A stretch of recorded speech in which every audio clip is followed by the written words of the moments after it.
In 1974, developers were looking for a name for the city's new ice arena. They ended up landing on Oceanside, hoping to bring a West Coast feel to the new venue.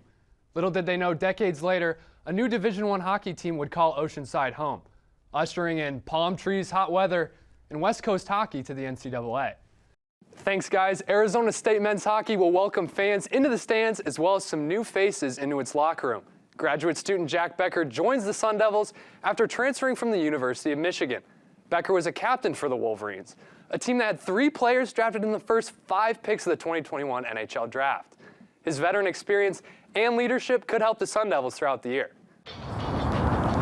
All right, what's going on, guys? I'm Ethan Tuttle, WCSN hockey reporter. Today, we're down here in the sunny desert in Tempe, Arizona. We're going to be taking a tour with John Loeffner of Arizona State Hockey in the equipment room. Let's go take a peek, guys. After a solid stretch of play midway through the season, the Sun Devil women's volleyball team is back in action today in Tempe as they take on the Buffs. Right now, we're in set 3, and it's a 6-5 score, tied 1-1 between both teams. Now our very own Henry Domini gives us a brief glimpse into this weekend's National Triathlon Championships. Senior running back Rashad White has been a fundamental part of the offense so far this season for the Maroon and Gold. His most recent performance may have just been his best so far in the Sun Devil uniform. He recorded 3 touchdowns and had his first game with over 200 yards on the ground for ASU.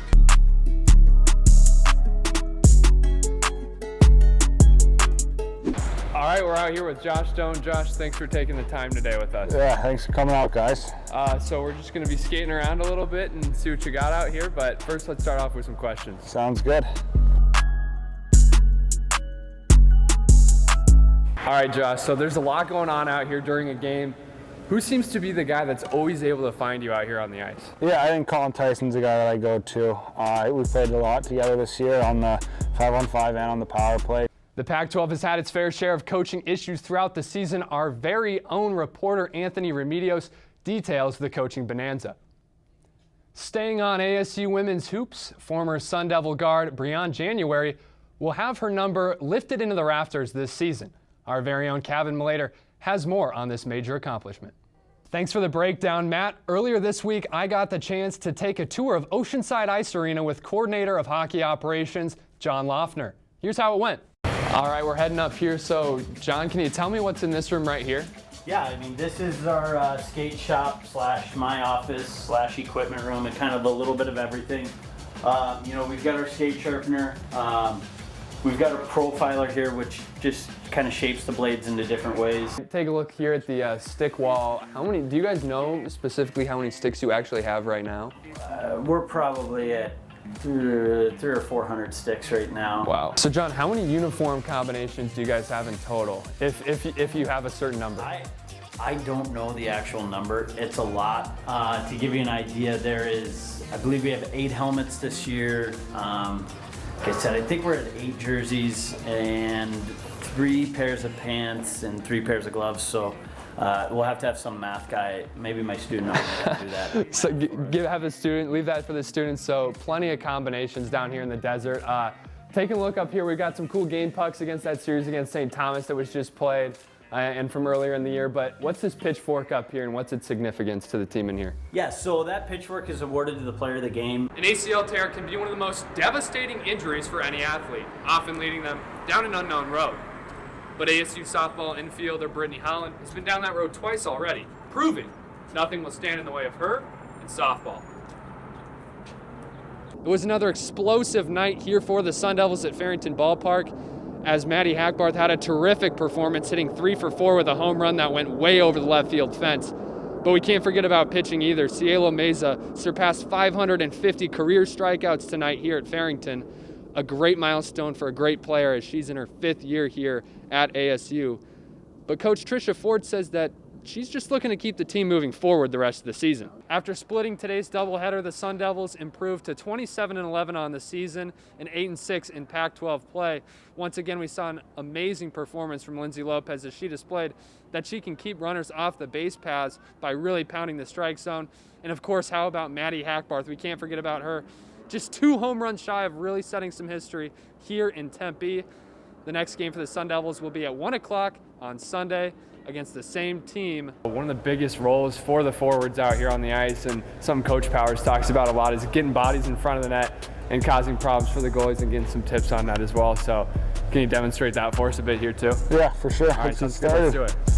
Oceanside's impact in the Valley goes back decades. In 1975, they began hosting and offering youth hockey program, a program called DYHA.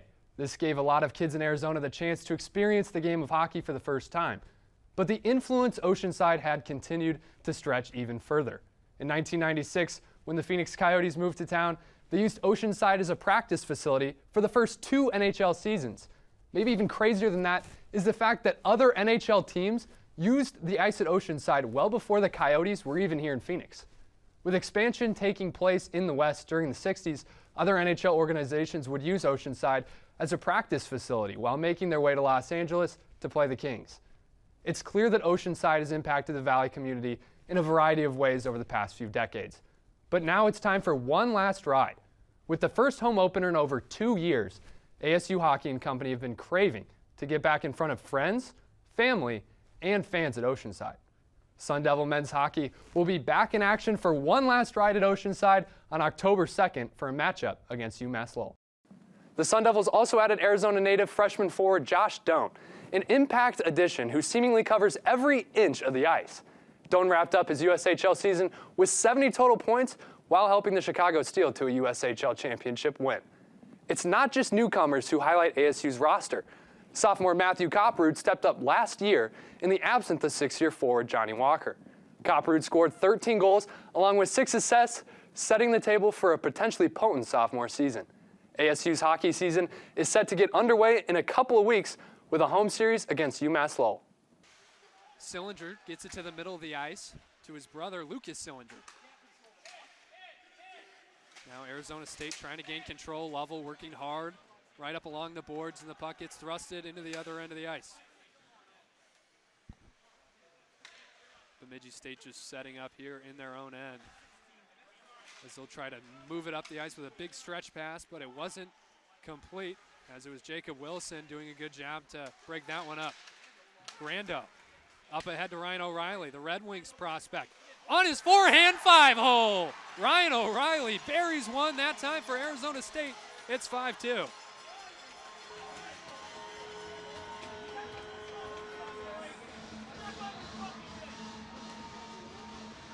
Well, speed kills, Ethan. We're talking about transition play needing to be better after a pretty poor effort of it on Wednesday night. And when you have one guy able to go coast to coast, Ryan O'Reilly using all kinds of speed to accelerate, and that's a replica of Sean Doogie's goal back in the first period. Ryan O'Reilly nets one there, a huge goal. The Sun Devils have their largest lead of the night thanks to Ryan O'Reilly picking up his second goal on the season. The South Lake, Texas native nets that one and gives the Sun Devils a 3-goal lead, and now it's right back into the action as Bemidji State has even more work to do here in the third period as they trail 3. Thea Charitis now behind his own net, trying to get control of this puck as he moves it up the right side of the ice, and this one's just going to be fired straight up into the rafters here at Oceanside as it is a low hanging ceiling. Well, Ethan, any team right now could think that they're in the driver's seat, but for a Sun Devil team that is playing, unfortunately, 500 hockey right now, you had a tough outing where you didn't play well in the first period and couldn't quite come back on Wednesday. You're playing for pride, you're playing for the committee to see that you can hang with the big dogs, and the Sun Devils should absolutely keep going here on Bemidji State and not let up at all. This game is not over yet. You got to fight till the zeros are showing on the scoreboard. Arizona State will certainly have that foot on the gas mentality here for those reasons you just explained, Matt, as this one gets thrown on net from Bemidji State. Kick save by Cross. And there's a battle behind the net there between two players, but the puck moves out up the ice. Becker knocks this one down the ice, and it'll be an icing there as Jack Becker didn't quite make it over the red line before he threw that one down. Yeah, he tried to just, it was juggling on him a little bit and just tried to, half it on his backhand, out and up and chase after it, but it goes for an icing. But the Sun Devils' defensive mentality has really been panning out right now, and, Cross, 2 goals given up on only 12 shots, but they've really made it pretty easy for him in net, not too much going his way right now. Arizona State has it behind their own net. as the Sun Devils switching up their lines a little bit here. Going with a different look. A couple of them will come off the ice for a change, though, and they'll get that original line back out there. Bemidji State now moving up the ice, and pass goes off the boards down into Sun Devils territory, and Ben Cross will play this one quickly. It's with Kamunzis. Kamunzis, one hand on the stick, protecting the puck down the right wing, loses control, and Owen Sillinger will flick it up to his brother as they'll try to break it out.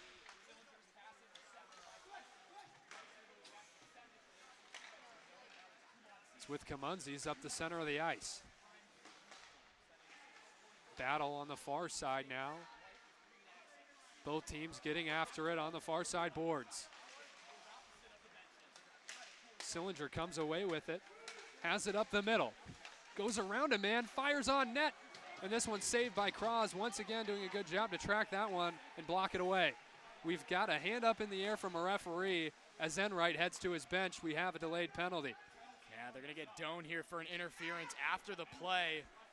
Cross got a stick jarred out of his reach, and because of that, Doan, you know, what they say is they always get the second guy, not the first guy, and Doan trying to back up his goaltender here, but he's going to go off for an interference penalty, and he's not a fan of it. But, Ethan, this is what we talked about. You can't give them any reason to think that they can still come back into this contest. And special teams for the Sun Devils on the power play, it's been tough. 0 for 9 now in this series.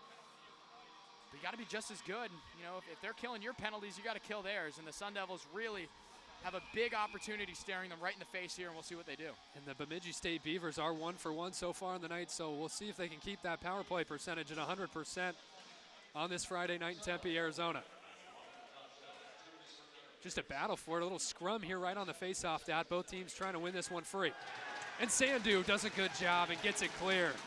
And the bench loves it. That's a veteran play from Sandu. He knew that it was under him, and guys were pitchforking for it, and he came away with it.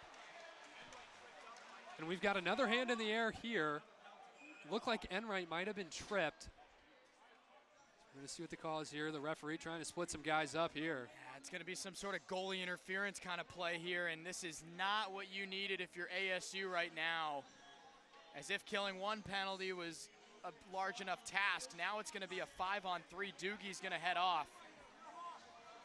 And Bemidji State has their biggest opportunity on the game. This is going to be the largest 2 minutes of the Sun Devils season right now. A lot hanging in the balance. We'll see what the penalty killers can do shorthanded. Tyson in the face-off dot. And Ross Armour in there for the Beavers. Rosen gets the puck after it was kicked back to him. Off his skate over to Sillinger. The captain fires it back over to Rosen. Now it's down low. Up top for Rosen, fires it just wide. Bemidji State will have to regain control, and it's an errant pass, and it'll go out of the zone, so the Sun Devils able to clear it here. As they switch the rotation there. Rosen moved from the right point up to the top. And what that does is when you're working a 5-on-3, a lot of guys can get tripped up on who their assignments are. Good look so far by Bemidji State, and here they come again. Sillinger over to the other side of the ice, and it's a great play by Cross, a sprawling attempt there, as that one might have just gone wide. Rosen back to Owen Sillinger. It's a shot low, no good. Wide open net, and it's a heck of a save from Ben Cross. Just threw his stick out there and made a heck of a play. I don't know if that caught the bar or not, Ethan, but the Sun Devils are dodging bullets left and right now. Irulo goes down on a play away from the puck, no whistle though. And Bemidji State back into the zone on this 5-on-3 power play. Just 30 seconds left. Owen Sillinger right in the slot. Goes wide, and they'll regain control once again as the Sun Devil loses his stick. Fires off the glass. Bemidji State really pressuring heavily here. Still a quarter of a minute before ASU gets another guy back. Rosen will finally net one from the slot, as it seemed like it was just a matter of time there for Bemidji State as they really had it set up in the attacking zone against Arizona State. How have you felt about her start against the defense being played by Mael Giles and some of these Sun Devils? Well, we talked a lot so far tonight about Mael Giles' defensive play style, and it's really working out so far against Jasmine Powell from Minnesota, as she hasn't had a whole lot of open looks. We've seen her distribute the ball and facilitate a little bit more for the Gophers, and Powell's a player who can find a way to get it done no matter what her situation is on the floor. So even if she's being guarded tightly, don't be surprised if you see her making some gorgeous passes out there on the floor here tonight. Second attempt, maybe a third. She dribbles it out. ASU being rewarded for hustle. Now Hansen. And Hansen just can't measure the range right now here in the first. Man, Hansen was wide open on that one, had plenty of time to eye that one down, but maybe a little too much time as she might have just overthought that wide open three-pointer right there. Minnesota trailing by 2 can hold for the final shot of the first quarter. Smith lost the handle. Got to do something. Winters hucks one up. Oh my goodness, it goes down. Well, we saw that last night as UC Riverside hit a buzzer beater to beat the men's ASU basketball team. Another fantastic shot at the horn, and Minnesota will take a lead into the second. And Peyton, what are the odds that we end last night's men's basketball game against UC Riverside with a buzzer beater, and we start off the end of the first quarter here tonight, Arizona State versus Minnesota, and it's another buzzer beater?